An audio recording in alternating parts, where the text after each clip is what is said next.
Hello everyone, Assalamu alaikum. Good morning. Welcome back to my channel Humaira and Sadia new একটি blog দেখার জন্য সবাইকে welcome. কাছে দূরে দেশে এবং দেশের বাইরে যে যে প্রান্ত থেকে বসে আমার আজকের ব্লগ ভিডিওটা দেখছেন বা দেখবেন, আই হোপ সবাই ভালো আছেন, সুস্থ আছেন। আমরা আপনাদের দোয়ায় এবং ভালোবাসায় ভালো আছি, সুস্থ আছি আলহামদুলিল্লাহ। তো সকাল সকাল হচ্ছে যে আপনাদের জন্য একটা ব্লগ ভিডিও নিয়ে এসেছি, আর হচ্ছে যে একটা রেসিপি বললেই চলে। আজকে যে রেসিপিটা শেয়ার করব খুবই ইউনিক, আর হচ্ছে যে মাটির চুলায় রান্না করব, ওটা আপনাদের সাথে শেয়ার করব। আর হচ্ছে যে কিভাবে কি করতেছি না করতেছি আমি অলরেডি অনেকটা করে ফেলেছি। তারপর আপনাদের সাথে যতটুকু পারবো, যেহেতু সম্ভব আমার যতটুকু সম্ভব আমি ক্যামেরা অন করে ভয়েস করতেছি। এই জন্য ব্যাকগ্রাউন্ডের মিউজিকটা অন্যরকম হবেই হচ্ছে।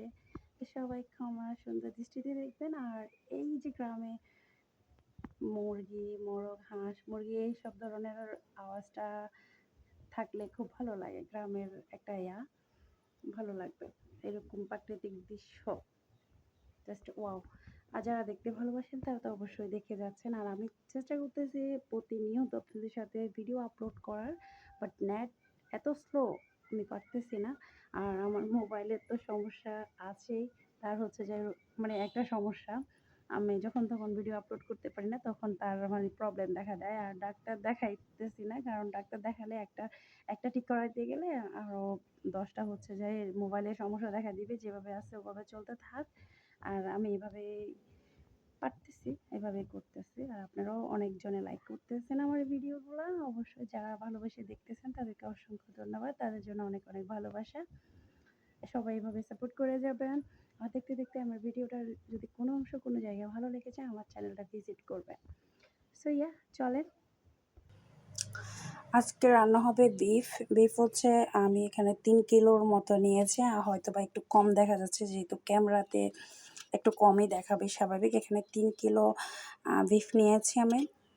আর এভাবে রান্না করে দেখবেন আপনারা বাসায়, ভালো লাগবে, খেতেও খুব মজা।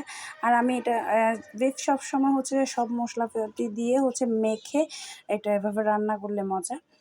হাঁড়িতে চাপ দিয়ে ভাপের মধ্যে রান্না করলে আর একটা মজা। হ্যাঁ, আমি যতটুকু জানি। আর আমি যেহেতু আহামরি পারি না, তো এই জন্য হচ্ছে যে বলবো না বেশি কিছু। যতটুকু আমার ধারণা বা যতটুকু আমি পারি অতটুকু আপনাদের সাথে শেয়ার করি। আর অনেক আপুরা এটাতে লাইক করে আর অনেক পছন্দ। তো এখানে আমি বিফগুলা ক্লিন করে আমি সব মশলাপাতি দিয়ে দিয়েছি। অবশ্যই আপনারা দেখতে পাচ্ছেন এখানে কাঁচা লঙ্কাটা একটু বেশি দিয়েছি আমি, দেখেন।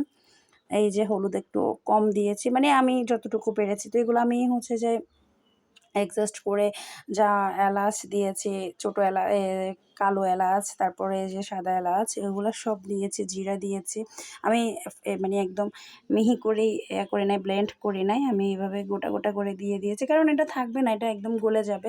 যেহেতু আমি একদম পুরো সিদ্ধ করে নিব। আর মাটির চুলার রান্না তো অনেক মজা, অনেক ইয়ামি।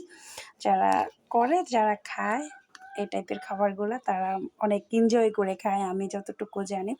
তো এগুলো আমি সব কিছু একসাথে মেখে নিব। আর হাতে মাখা আমার কাছে ভালো লাগে। বিফটা হাতে মেখে রান্না করতে আমার কাছে খুব ভালো লাগে, আর দেখতেও খুব সুন্দর। যে জিনিসটা আপনি দেখতে ভালো লাগবে, যে জিনিসটা আপনার কালারফুল হবে, ওই জিনিসটাও ভালো। আবার হচ্ছে অনেকে সাদা সাদা বিফটা খেতে চায় না, বলে যে মন বসে না, খেতে ইচ্ছে করে না, কালারফুল না হলে হয়। আমরা কিন্তু এটার অন্যটা, আমরা হচ্ছে যে কালার না হলে সাদা সাদা টাইপের খাবারগুলো একটু বেশি খাওয়া হয়। মশলাপাতি একদম কম দিই, তারপরেও যতটুকু কাঁচা কাঁচা দেওয়া যায় সম্ভব ততটুকু দিই। তো আমি এখানে আদা দিয়েছি, পেঁয়াজ দিয়েছি প্রায় 2 কাপের মতো। তারপরে এখানে হচ্ছে যে এই জিনিসগুলা, এগুলা কি একটা জানি বলে, আমি জানি না। যাই হোক, আমার আম্মু জানে, আমার আম্মু এগুলোর মধ্যে ওস্তাদ, উনি সব মশলাপাতির নাম জানে। আরেকটা রেসিপি শেয়ার করব সুই জাল দিয়ে, ওটা অনেকেই জানে, বাট আমি কখনো করি না, যেহেতু আমার আম্মু সব কিছু করে ফেলে। আম্মু করে, আমি রান্নাবান্না ওরকম পারি না, এই জন্য করি না। তো আপনাদের সাথে ওরকম শেয়ার করা হচ্ছে না। যদি ছোট ছোট ক্লিপ নিয়ে করতে পারতাম, অ্যাডজাস্ট করতে পারতাম, তাহলে হয়তো বা ভালো লাগতো দেখতে। আমি সব কিছু যেহেতু একসাথেই করতেছি, তো ওরকম সম্ভব হয় না, যারা জানে। আর ভিডিও করা কিন্তু এত সহজ না। যেটাই হোক, ক্যামেরা ভালো হোক, ক্যামেরা খারাপ হোক, বা ভিডিও তো ভিডিওই, যদি করতে হয় অনেক মন দিয়ে করতে হয়, অনেক কিছু চিন্তা ভাবনা করে গুছিয়ে নিয়ে তারপর করতে হয়। তো যতটুকু পারি গোছানো সম্ভব হচ্ছে ততটুকু করতেছি। আর যেহেতু এখানে গ্রামের, আমি সব কিছু হাতের কাছে পাচ্ছি না। আমরা যেহেতু এখানে থাকি না, আমরা হঠাৎ করে আসি আবার হঠাৎ করে চলে যাই, তো একটু এলোমেলো হতেই পারে, স্বাভাবিক। ওটা ওটা আপনারা ভালো করেই জানেন। তো আমার এখানে হাড়ও আছে একটু, হাড় সহ মাংস সহ একসাথে নিচ্ছি। আর গোস্তটা এভাবে করে রান্না করলে মজা, আপনারা এভাবে করে করবেন। আর আপনারা অবশ্যই জানেন, আমার থেকে ভালোই জানেন। আর এটা এইখানে পানি ছেড়ে দিয়েছে, অবশ্যই এই পানিটা দিয়ে আমি সিদ্ধ করব প্রথমত। তারপরে হালকা করে যদি পানির প্রয়োজন হয় তাহলে আমি হচ্ছে যে এই পানি দিব, অ্যাড করব আর কি, এটা সিদ্ধ হয়ে যাওয়ার পরে। আর আজকে এটাতে কোনো ঝোল ওরকম হবে না, মানে ঝোল টাইপের খাবার আমার একদমই ভালো লাগে না। একটু শুকনা শুকনা খাবার, ভাজা ভাজা টাইপের খাবারগুলো ভালো লাগে। আর যেহেতু এখন ডায়েটটা একটু মানে পিছনে চলে গেছে, ইনশাআল্লাহ আমার ডায়েট আবার শুরু হবে। যেহেতু এখন ঈদ, এখন ওরকম আহামরি করতেছি না, যতটুকু পারতেছি করতেছি, অ্যাভয়েড করতেছি। তো আর এইভাবে বিফটা খেলেও হচ্ছে যে সমস্যা নাই, আপনি ঝোল ছাড়া মানে ঝোল সহ খাবেন না, চর্বিযুক্ত মাংসগুলো খাবেন না, একটু কয়েক টুকরা খাওয়া যায়, ক্যালোরি হিসেব করে খাওয়া যায়, কোনো প্রবলেম নাই। আপনারা খেতে পারেন যারা ডায়েট করতেছেন, তবে কম খাবেন, এটা বেস্ট একটা উপকার। আর যদি এই 2-3 কিলো বাড়বে, এটা স্বাভাবিক, ঈদ মানে আনন্দ, ঈদের আনন্দ। এই আনন্দ হচ্ছে যে যতদিন না গরুর গোশত হচ্ছে ফ্রিজে থাকবে ততদিন এটা ঈদটা যাবে না। যেদিন শেষ হবে ওই দিনে হচ্ছে যে ঈদ যাবে, আমি মনে করি আর কি। অনেক জেলাতে হচ্ছে 7 দিনে 3 দিনে শেষ করে ফেলে গরুর গোশত, ও মানে যার যা যেভাবে করে আর কি। তো এটা ঠিক না, আপনি খেয়ে শেষ করতে পারলে ভালো, আপনার জনসংখ্যা অনুযায়ী হচ্ছে যে এই খাবার দাবার। আমাদের যেহেতু মানুষ ওরকম নাই, আর সবাই হচ্ছে যে নিয়ম মেনটেন করে খেতে হয়। যেহেতু আম্মু অসুস্থ, তা আমারও ডায়েট চলে। আমার বড় মানে আমার ভাই যে আছে, ও ডায়েট মানে হালকা পাতলা করে, কম। আর ছোটো মিয়া তো একদমই খায় না, ওর পছন্দ না। আর আমার মেয়ে তো কি বলবো, মাশাআল্লাহ, ওর খাওয়া দাওয়ার কথা তো আপনারা সবাই হয়তো বা জানেন কম বেশি। তো আমি এটা ভালো করে মেখে নিচ্ছি। এটা যেরকম এখন কালার দেখা যাচ্ছে, এটা কালারফুল হবে না। আমি রান্না হওয়ার পরে আপনাদেরকে দেখাবো, ওরকম কালার হবে না। হয়তো বা ক্যামেরাতে অনেক গাঢ় একটা কালার আসছে, বাট এরকম কালার হবে না, একদম কালারফুল হবে না, একটু সাদা সাদা টাইপের থাকবে। আমি ভালো করে মেখে নিই, তো আপনাদের সাথে আবার শেয়ার করতেছি চুলায় বসানোর পরে। এই যে আমি চুলায় বসিয়ে দিয়েছি, এখন ঢাকনা দিয়ে দিব। এই যে এখন এটা সিদ্ধ হতে থাকুক, আর আপনাদের সাথে আমি শেয়ার করতেছি এটার কালারটা, চেষ্টা করব। কিন্তু এই কালারটা কিন্তু একদম সরাসরি না, এখানে অনেক কালারফুল লাগতেছে, এটা কালারফুল হবে না। এটা হতে থাকুক। অনেক গরম, অনেক গরম, এই গরমের মধ্যে রান্না করতে খুব কষ্ট। আমি আসি না রান্নাঘরে, বা আমি রান্না কমই করি, খুব আম্মুই করে।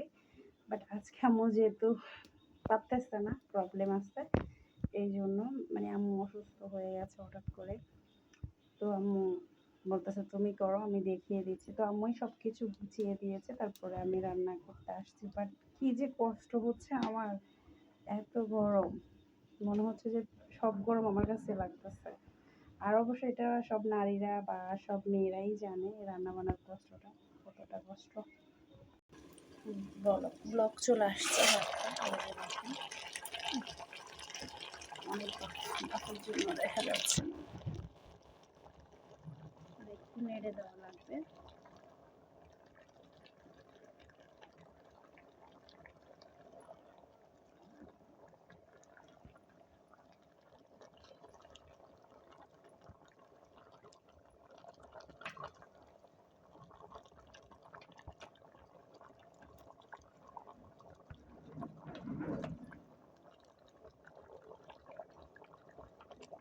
ভালো করে নেড়ে দিছি, এই যে এই যে একটু কালার দেখা যায়, মানে সরাসরি যে কালারটা ওটা আসতেছে না ক্যামেরাতে।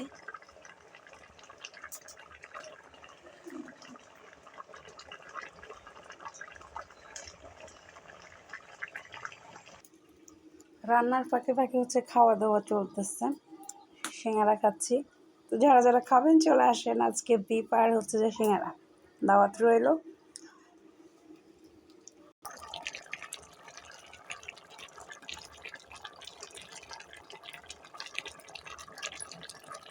So yeah, that's all for today. Thanks for watching everyone. Allah Hafiz.